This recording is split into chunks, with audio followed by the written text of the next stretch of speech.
किसान की आत्मकथा। मैं एक किसान हूँ। मेरा जीवन खेतों की मिट्टी में बसा है, फसलों की हरियाली में लिपटा है और प्रकृति की गोद में पला बढ़ा है। मेरी कहानी सदियों पुरानी है, फिर भी आज भी मैं अपने परिश्रम और लगन से धरती को सजाता हूँ।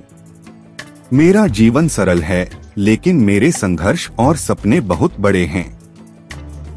मेरा जन्म एक छोटे से गांव में हुआ था। मेरे पिता और दादा भी किसान थे।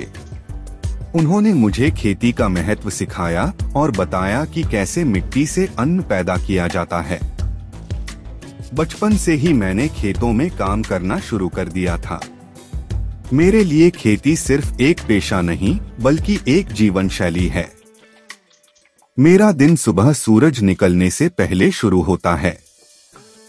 मैं अपने बैलों को तैयार करता हूँ, हल लेकर खेत की ओर चल पड़ता हूँ। खेतों में काम करते हुए मुझे एक अलग ही सुख मिलता है। फसलों की बढ़ती हरियाली देखकर मेरा मन प्रसन्न हो जाता है। मैं जानता हूँ कि मेरे परिश्रम का फल देश के लाखों लोगों के पेट भरने में मदद करेगा। लेकिन मेरा जीवन केवल सुखद नहीं है। मुझे कई चुनौतियों का सामना करना पड़ता है। मौसम की मार, सूखा, बाढ़ और कीटों का प्रकोप मेरी फसलों को नुकसान पहुंचाते हैं। कभी कभी तो मेरी मेहनत बर्बाद हो जाती है। फिर भी मैं हार नहीं मानता। मैं फिर से खड़ा होता हूं और नई उम्मीद के साथ खेत जोतता हूं। आज के समय में किसान की स्थिति और भी कठिन हो गई है। महंगे बीज, खाद और कीटनाशकों की कीमतें बढ़ गई हैं, लेकिन फसलों के दाम उतने नहीं बढ़े।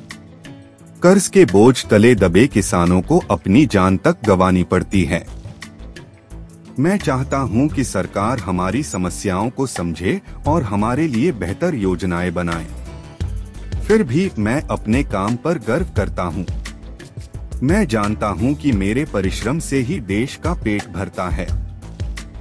मैं चाहता हूं कि मेरे बच्चे भी खेती को सम्मान की नजर से देखें और इस पेशे को आगे बढ़ाएं।